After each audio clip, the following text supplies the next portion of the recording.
আজকের দিনে আমরা খবরে যে সংঘাত দেখছি, বিশ্বজুড়ে যে জোট বদলের খেলা চলছে, কেউ কেউ কিন্তু এর মধ্যে শুধু রাজনীতি বা অর্থনীতি দেখছেন না। তাদের মতে এর আড়ালে শোনা যাচ্ছে হাজার বছরের পুরনো কিছু ভবিষ্যৎবাণীর প্রতিধ্বনি। চলুন আজ সেই ভবিষ্যৎবাণীগুলোকে একটু কাটাছেড়া করা যাক, আর বোঝার চেষ্টা করা যাক আজকের পৃথিবীতে দাঁড়িয়েও সেগুলো কেন এত প্রাসঙ্গিক হয়ে উঠছে। তো মূল প্রশ্নটা কি দাঁড়াচ্ছে? মধ্যপ্রাচ্যে, বিশেষ করে ইরানকে ঘিরে যে একটা চাপা উত্তেজনা চলছে, এর সাথে কি কোনো গভীর, ঐতিহাসিক, এমনকি ভবিষ্যৎবাণীমূলক কোনো যোগসূত্র থাকতে পারে? আর ব্যাপারটা শুধু কোনো ধারণা নয়। যেমন একজন পর্যবেক্ষক তো বলেই ফেলেছেন, এই উত্তপ্ত পরিস্থিতি অনেককেই হাদিসে বর্ণিত ভবিষ্যৎবাণীগুলোর কথা মনে করিয়ে দিচ্ছে। তার মানে এই সংযোগটা অনেকেই দেখতে পাচ্ছেন এবং ভাবছেন, এটাই কি সেই বড় কোনো যুদ্ধের শুরু? এই পুরো ব্যাপারটা বুঝতে হলে আমাদের একদম মূলে যেতে হবে। আর সেই মূলে আছে ভবিষ্যৎবাণীগুলোর সবচেয়ে শক্তিশালী একটা ছবি, পূর্ব দিকের এক কিংবদন্তিতুল্য অঞ্চল থেকে উঠে আসা এক রহস্যময় সেনাবাহিনী। তো এই সব কিছুর শুরুটা কোথায়? জায়গাটার নাম হল খুরাসান। এটা কিন্তু আজকের দিনের কোনো দেশ না, এটা একটা ঐতিহাসিক অঞ্চল, যার মধ্যে পড়ত এখনকার ইরান, আফগানিস্তান, তুর্কমেনিস্তান আর মধ্য এশিয়ার বেশ কিছু অংশ। সবচেয়ে অবাক করার মতো ব্যাপার হল এই সেনাবাহিনীর বর্ণনাগুলো কতটা নিখুঁতভাবে দেওয়া আছে। বলা হয়েছে তাদের হাতে থাকবে কালো পতাকা, পরনে থাকবে সাদা পোশাকের ওপর কালো পাগড়ি, লম্বা চুল আর দাড়ি দেখে তাদের চেনা যাবে। তারা আসবে মূলত গ্রাম থেকে, আর নিজেদের আসল নামের চেয়ে বেশি পরিচিত হবে বিভিন্ন উপনামে। আর ভবিষ্যৎবাণী অনুযায়ী পশ্চিমা শক্তি তাদের আটকানোর চেষ্টা করলেও এই বাহিনীকে নাকি থামানো প্রায় অসম্ভব হবে। আর এই যে অপ্রতিরোধ্য বাহিনী, তাদের কিন্তু একটাই লক্ষ্য। বলা হচ্ছে তাদের চূড়ান্ত গন্তব্য হবে জেরুজালেম বা বাইতুল মুকাদ্দাস, যেখানে তারা নিজেদের সেই কালো পতাকা তুলবে। কিন্তু গল্পটা শুধু একটা সেনাবাহিনী নিয়েই না, এর একদম কেন্দ্রে আছে দুজন মানুষ, দুজন সম্পূর্ণ বিপরীত চরিত্রের ব্যক্তিত্ব, যারা কিনা এই শেষ যুদ্ধের ভাগ্যটা ঠিক করে দেবেন। একদিকে থাকছেন ইমাম মাহদি, যাকে বলা হচ্ছে একজন ত্রাণকর্তা, যিনি পৃথিবীতে ন্যায় বিচার প্রতিষ্ঠা করবেন। আর ঠিক তার উল্টোদিকে আছেন দাজ্জাল, মানে মহান প্রতারক, যিনি এক বিরাট পরীক্ষার কারণ হয়ে দাঁড়াবেন।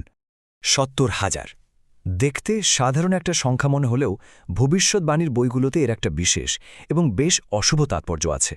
এই ৭০,০০০ সংখ্যাটা আসলে কাদের?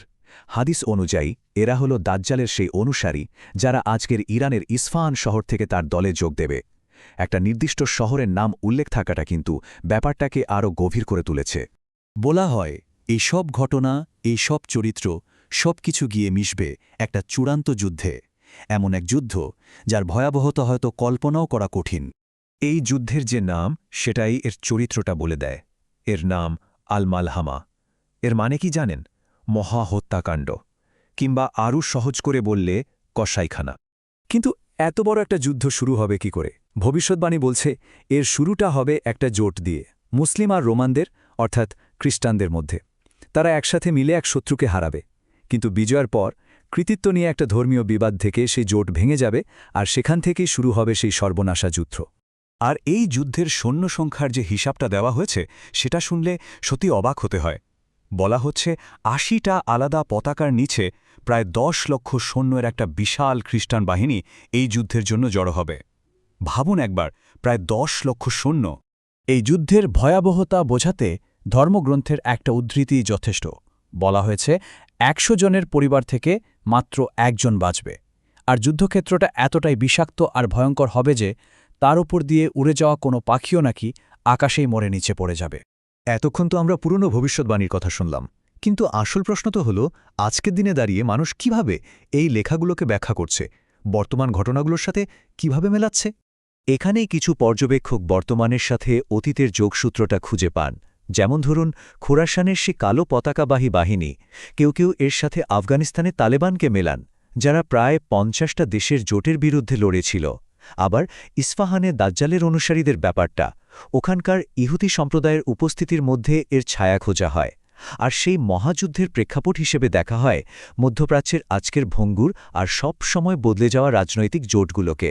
দেখুন, এই পুরো আলোচনার উদ্দেশ্য কিন্তু ভবিষ্যৎ বলে দেওয়া নয়, একদমই না। বরং আমরা বোঝার চেষ্টা করছি একটা বিশেষ দৃষ্টিকোণকে, একটা ওয়ার্ল্ড ভিউকে, যা বর্তমানকে দেখে সেই পুরনো ভবিষ্যৎবাণী চশমা দিয়ে। আর এটাই আমাদের শেষ এবং সবচেয়ে গুরুত্বপূর্ণ একটা প্রশ্নের মুখে দাঁড় করায়। যখন হাজার বছরের পুরনো বিশ্বাস আর আজকের দিনের জটিল সংঘাত মুখোমুখি হয় তখন তার পরিণাম ঠিক কী দাঁড়ায়।